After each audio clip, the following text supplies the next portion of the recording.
बिस्मिल्लाहिर्रहमानिर्रहीम। अस्सलाम वालेकुम नादरीन, आप यूट्यूब चैनल देख रहे हैं। मैं इमरान ख़ान हूँ। अली अमीन गंडापुर साहब ने पहला ख़िताब किया है और ये कल उन्होंने ख़िताब किया जब उनके बारे में ख़बर चली कि वो गायब हो गए मुबैना तौर पे। बार बार सब कह रहे थे, उनकी अपनी फैमिली भी ये कह रही थी, उनके भाई भी कह रहे थे, बल्कि ये भी अनाउंस कर दिया गया था कि उनकी बाजियाबी के लिए इस्लामाबाद हाई कोर्ट में एक पटिशन भी दायर की जाएगी।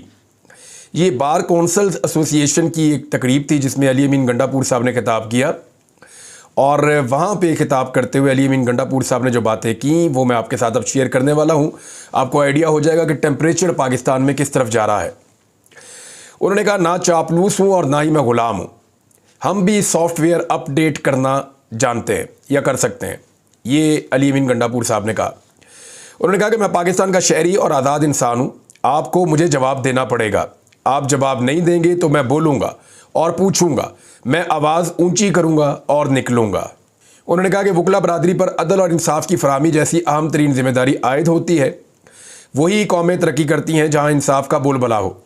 कोई भी माशरा पुरसकून और मुतमईन तब होता है जब अफराद को हक और इंसाफ की फराहमी का यकीन हो। बदकिस्मती से हमारा अदालती निज़ाम अफसोसनाक हद तक कमज़ोर है, जिसे ठीक करने की ज़रूरत है। इस सिलसिले में वकला बरादरी का किरदार कलीदी अहमियत रखता है। उन्होंने कहा कि वकला हक के साथ खड़े हों, इंसाफ और मेरिट के ख़िलाफ़ किसी केस का दिफा ना करें।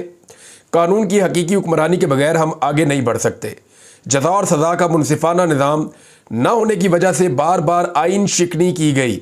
दो कानून, दो निज़ाम और दो पाकिस्तान नहीं चल सकते।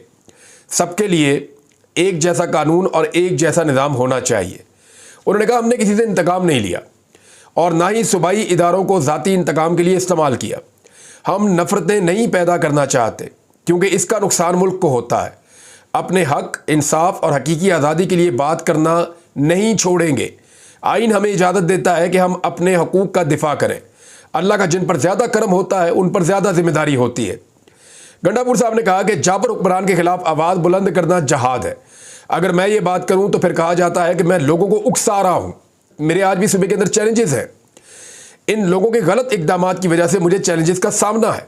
पुलिस और पख्तून कल्चर को किसने तबाह किया? बेहतरीन पुलिस से हुक्मरान ने ऐसे काम करवाए जो वो नहीं करना चाहते थे। ना चापलूस हूँ, ना किसी का चमचा और ना किसी का ग़ुलाम हूँ। उन्होंने कहा कि सहाफ़ी हमारे भाई हैं, मेरी किरदार कशी पर कुछ भी बोले तो खैर है। जब मैं कहता हूँ कि कुछ लोग आइन की बालादस्ती, करप्शन पर बात नहीं करते, फिर मेरे पीछे शुरू हो जाते हैं। अगर मैं निशानदेही नहीं करूंगा तो इस्लाह कैसे होगी? अगर आप मेरी निशानदेही नहीं करेंगे तो मेरी इस्लाह कैसे होगी? अली अमीन गंडापुर ने कहा कि नैब एहतसाब के लिए नहीं, इंतकाम के लिए बनी है। 6 माह से एक वज़ीर आला कह रहा है कि मुझ पर 1 घंटे में 7 इजला में FIR हुई है। जहां FIR हुई मैं वहां मौजूद नहीं था, लेकिन किसी के कान पर जूं तक नहीं रेंगी। फिर जब मैं ललकारूं तो मेरी बात पसंद नहीं आती। मैं तुम्हारे बाप का नौकर हूं, मैं तुम्हारा मज़ारा हूं।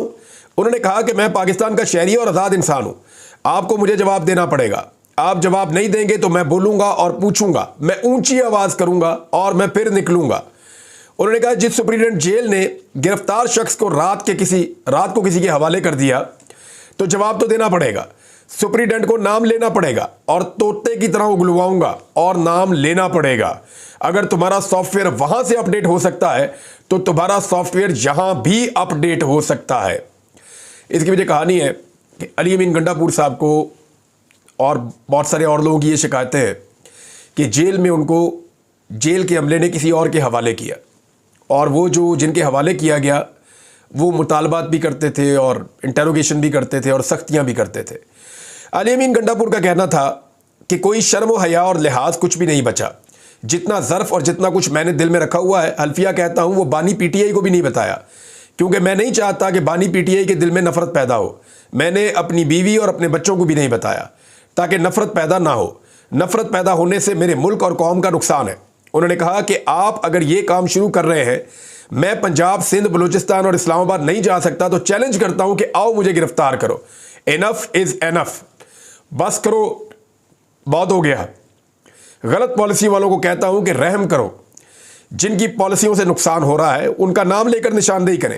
एपेक्स कमेटी के इजलास में बार बार कहा कि मेरी आवाम और पुलिस का एतमाद ख़त्म हो चुका है।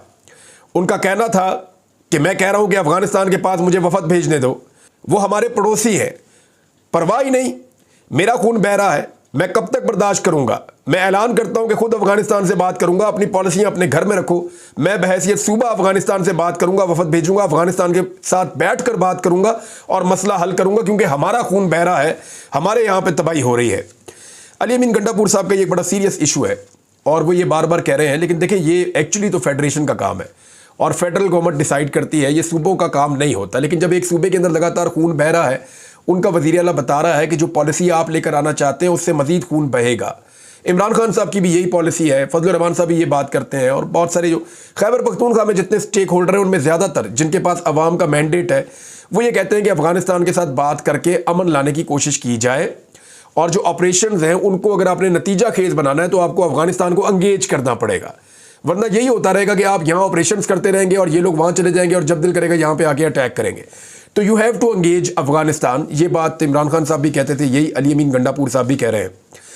लेकिन नाज़रीन एक और चीज़ है, अगर आप गौर करें, जब मैंने सुना तो मुझे तो बड़ी हैरत हुई कि खैबर पख्तूनख्वा की जो असम्बली के अंदर हो रहा है गुज़िश्ता 2 दिनों से, और आज तीसरे दिन में भी दोबारा इजलास है, और जो वहाँ से तकारीर आ रही हैं वो तो बहुत तबाहकुन है।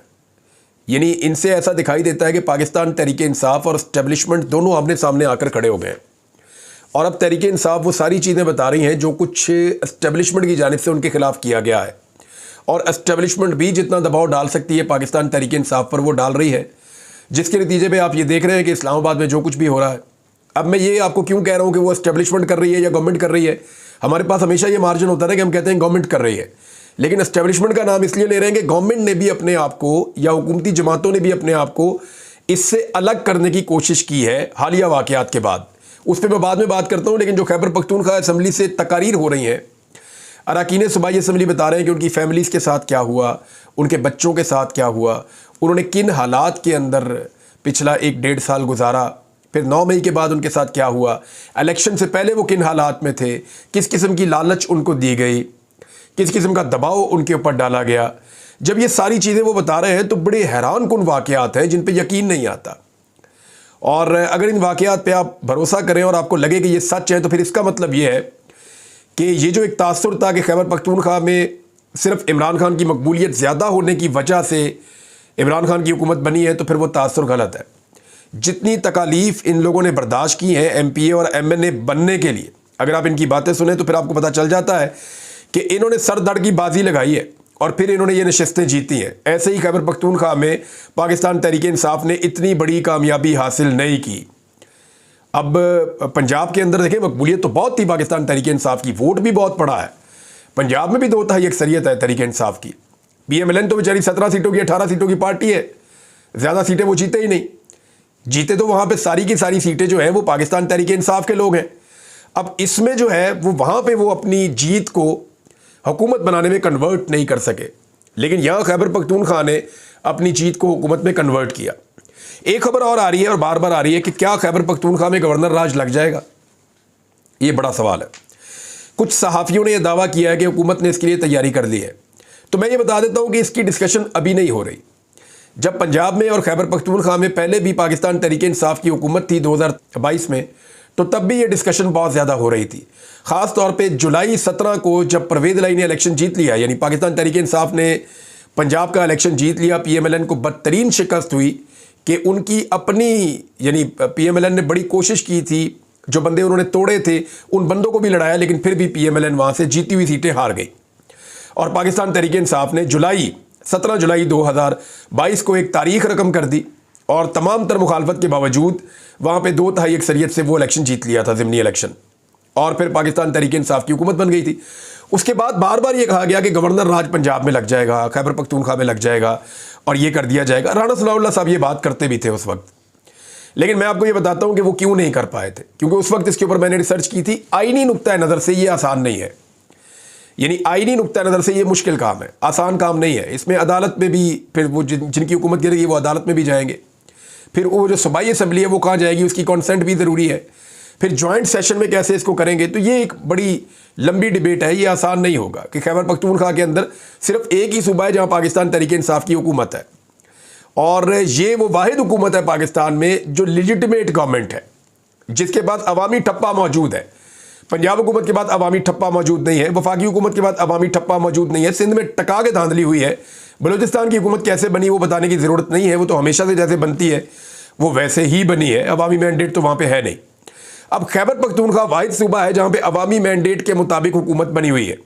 खैबर पख्तूनख्वा की हुकूमत को गिराकर अगर गवर्नर राज लगाने की कोशिश की जाती है तो क्या ये कामयाब हो जाएंगे? एक तो आईनी नुक्ता नज़र से मैं किसी वीलॉग में आपको डिटेल के साथ बताऊंगा, ये इतना आसान नहीं है, नंबर एक। नंबर दो, इतना बड़ा रिस्क लिया नहीं जा सकेगा।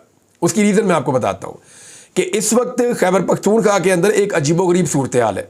मैं उसे कोई ख़ास नाम देना नहीं चाहता, हालांकि बड़े आसान नाम है बता सकता हूँ, लेकिन लोग बहुत मुतनफ़र हैं, लोग बहुत गुस्से में हैं।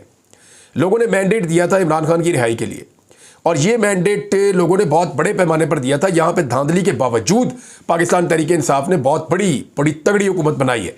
अभी तक इनकी मखसूस नशिस्तें भी इनको नहीं दी गई, ना ही इनको इनकी सेनेट की नशिस्तें दी गई हैं।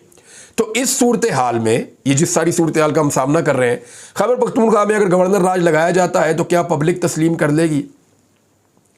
क्या जो गवर्नर बनेगा या गवर्नर जो मौजूद है वो गवर्नर रूल लगने के बाद खैबर पख्तूनख्वा में आ पाएंगे आज़ादाना खैबर पख्तूनख्वा में? क्योंकि लोगों का यहाँ पे टेम्परामेंट कुछ और है, और जिस किस्म की, यानी खैबर पख्तूनख्वा में जब ऑपरेशन होते थे ना, तो मुझे अच्छी तरह याद है जब वहाँ के लोगों से मैं पिछला कुछ अर्सा खैबर पख्तूनख्वा में रहा, मैं वहाँ के लोगों से मिला, तो उन लोगों ने मुझे बताया कि जी यहाँ पे जितने भी ऑपरेशन हुए हमने पूरी ताकत के साथ फोर्सेस को सपोर्ट किया था, और इसी वजह से पाकिस्तान को कामयाबी मिली थी। और अगर ये कहा जाए कि लोगों की सपोर्ट के बगैर ऑपरेशन हो ही नहीं सकता, तो ये बिल्कुल एक सच है, हकीकत है, इसको हमें तस्लीम करना पड़ेगा। और फोर्सेस ने और लोगों ने मिलकर ये ऑपरेशंस किए थे। लेकिन अब खैबर पख्तूनख्वा में मुझे, जब मैं वहाँ गया तो एक आदमी भी ऐसा नहीं मिला जिसने मुझे ये कहा हो कि खैबर पख्तूनख्वा के अंदर जो है वो ऑपरेशन होना चाहिए या ऑपरेशन का कोई जवाज़ है। यानी सब लोग कह रहे थे कि ऑपरेशन अब नहीं होना चाहिए, अब ऑपरेशन की कोई गुंजाइश नहीं है। गवर्नर रूल अगर लगेगा तो लोगों के अंदर बहुत सारे तहफ़्फ़ुज़ात पैदा होंगे और खैबर पख्तूनख्वा में बहुत बड़े पैमाने पर एहतजाज भी हो सकता है। तो ये अगर 2-3 चीज़ें आप इकट्ठी करें तो ये एक बढ़त हो सकती है फ़िलहाल, या इसके बारे में बात की जा सकती है, लेकिन ये कोई ऑप्शन नहीं है। और अगर गवर्नर रूल लगा भी तो मैं आपको ये बता देता हूँ कि ये फ़ौरन ख़त्म करना पड़ जाएगा, चाहे अदालती फ़ैसले के नतीजे में हो, चाहे अवामी एहतजाज और अवामी दबाव के नतीजे में हो। गवर्नर राज अगर लगा भी तो ये मुकम्मल तौर पे एक फेलियर होगा और ये कामयाब नहीं हो पाएगा। अव्वल तो ये लगना ही नहीं है, मैं आपको ये बता रहा हूँ कि ये सिर्फ एक डिबेट है, ये हर दफ़ा फुलझड़ी छोड़ते हैं, लेकिन मुझे नहीं लगता कि ये लगेगा। एक और खबर जो मैं आपको पहले बता रहा था कि एक इख्तलाफ थोड़ा सा पैदा हो गया हुकूमत में और इस्टेब्लिशमेंट में, वो ये है कि जो पार्लियामेंट के अंदर गिरफ्तारियां हुई, उन गिरफ्तारियों को लेकर हुकूमत के अंदर 2 ग्रुप्स बन गए। एक ग्रुप बहुत छोटा सा है और उसमें कुछ ऐसे लोग हैं जो किसी जमात का हिस्सा नहीं है, बस वो उनको एक जमात या तो बना के दे दी गई या बेचारे आज़ाद हैसियत में आ गए। फैसल वाडा साहब भी हैं, और इसके अंदर जो है वो एक तो ख्वाजा आसिफ है, एक वज़ीर इत्तलात है। तो ये 2-4 लोग हैं जिन्होंने थोड़ा सा जस्टिफाई किया कि जी ठीक है, सही है, गिरफ्तारियाँ हो गई, की हो गया, और गिरफ्तारी कोई अंदर नहीं हुई, बाहर हुई है, उन्होंने गोल मोल बात की। लेकिन स्पीकर समेत जितने भी बाकी लोग हैं, अब स्पीकर जो एयाज सादिक हैं उनको PMLN के सोशल मीडिया के अकाउंट गालियाँ दे रहे हैं और गंदी गालियाँ दे रहे हैं, मैंने खुद पढ़ी हैं। अब हुआ ये है कि ज़्यादातर जो पार्लियामेंटेरियंस हैं वो इससे खौफज़दा हो गए और उन्हें लगा कि ये वो लिमिट क्रॉस हो गई है कि जो कल को हमारी भी फैंटी लग सकती है, या हमारे लिए भी मसाइल हो सकते हैं। इस ईवान को तो हमने एक प्रोटेक्शन की जगह बनाया हुआ था कि कम से कम यहाँ पे हम लोग महफूज हैं, और अगर हमारे ईवान के ऊपर अटैक हो गया है तो ये तो हमारे पल्ले कख नहीं बचा। तो वहाँ पे एक खौफ था, और उस खौफ की वजह से या उस रद्द-ए-अमल की वजह से इसको ओन नहीं किया गया। या आप ये समझ लें कि मैंने फैसल वाडा साहब की जब बातें सुनी तो उन्होंने ये कहा कि जी यही बात पाकिस्तान तहरीक इंसाफ ऊंची आवाज़ में कह रही है या गुस्से में कह रही है, और यही इल्ज़ाम आप भी इस्टेब्लिशमेंट पे या मिलिट्री इस्टेब्लिशमेंट पे आप भी लगा रहे हैं इदारों पे, और आप ज़रा दूसरे अंदाज में लगा रहे हैं। तो आप में और उनमें क्या फ़र्क है? फैसल वाडा साहब ने ये बात की, यानी एक्सपेक्टेशन ये थी कि हुकूमत इसको ओन कर लेगी, इस सारी कार्रवाई को जो पार्लियामेंट के अंदर गिरफ्तारियाँ हुई हैं। ना सिर्फ हुकूमत इसको ओन कर लेगी बल्कि इसको जवाब भी कोई ना कोई फराहम कर देगी, लेकिन ऐसा हुआ नहीं। शुरू में जो स्टेटमेंट दिया गया, एक स्टेटमेंट ये भी मार्केट में लॉन्च किया गया कि जी स्पीकर को पता था इन गिरफ्तारियों का, लेकिन बाद में स्पीकर ने जिस तरह रिएक्ट किया तो उससे पता चला कि स्पीकर को इसका आइडिया नहीं था। तो ये इस सारी सिचुएशन को देखते हुए लगता है कि इस मामले पे कम से कम हुकूमत में और एस्टेब्लिशमेंट में एक थोड़ी सी दूरी पैदा हुई है। काजी फायद ईसा साहब की एक्सटेंशन को लेकर हामिद खान साहब का भी स्टेटमेंट आया, बहुत सारे और सीनियर वकला के स्टेटमेंट आ रहे हैं, बार काउंसिल जो हैं उनके जो मेंबर्स हैं अपने तौर पे वो बातें कर रहे हैं, जो सहाफ़ी हैं जो कोर्ट्स में कवरेज करते हैं वो भी इस पे बात कर रहे हैं। कोई भी नहीं चाहता, ज़्यादातर लोगों की ये राय है कि काजी फायद ईसा साहब को किसी सूरत में भी एक्सटेंशन नहीं मिलनी चाहिए, और जो जुडिशल पैकेज है जो लाया जा रहा है हुकूमत की जानिब से उसके ऊपर तनकीद हो रही है, यानी सब उसकी मुखालफत कर रहे हैं, और जुडिशरी में भी इसको कोई अच्छी नज़र से, जो सोर्सेज कह रहे हैं, इसको नहीं देखा जा रहा।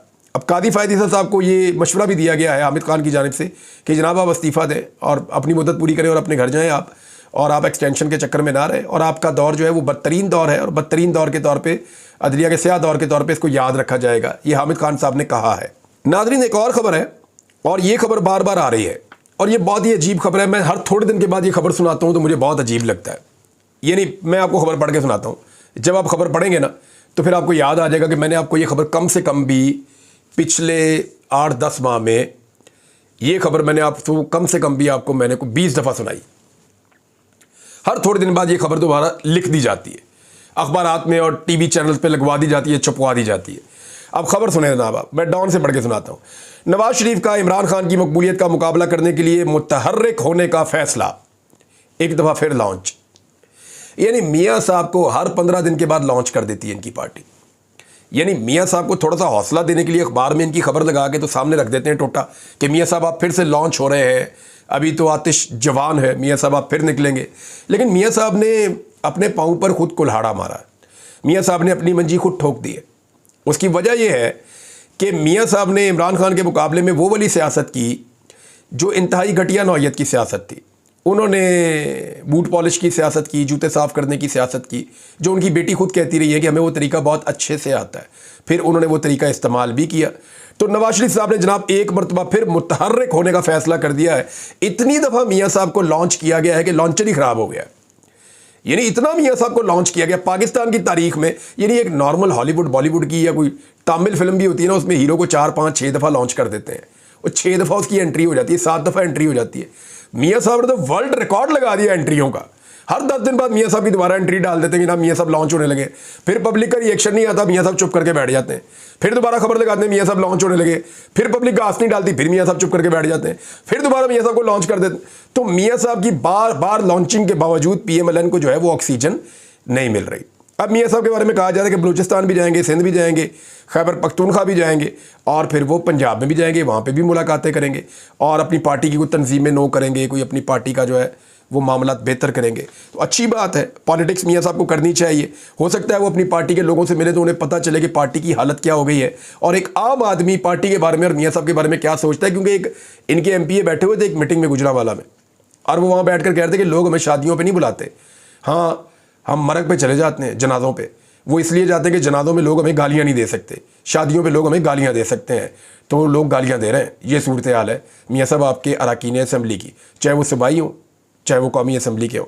मैंने 1-2 शादियों में देखे इनके लोग, और अच्छे खासे रहनुमा मैंने वो देखे, शर्मिंदा थे, और साइड वाली कुर्सियों पर बिल्कुल पीछे वाली मेज़ों पर छुप कर बैठे हुए थे। ये इनका अंदाज़ा कर लें आप, ये सूरत हाल हो गई इनकी। अब तक के लिए इतने, अपना ख्याल रखिएगा, अपने चैनल का भी। अल्लाह हाफ़िज़।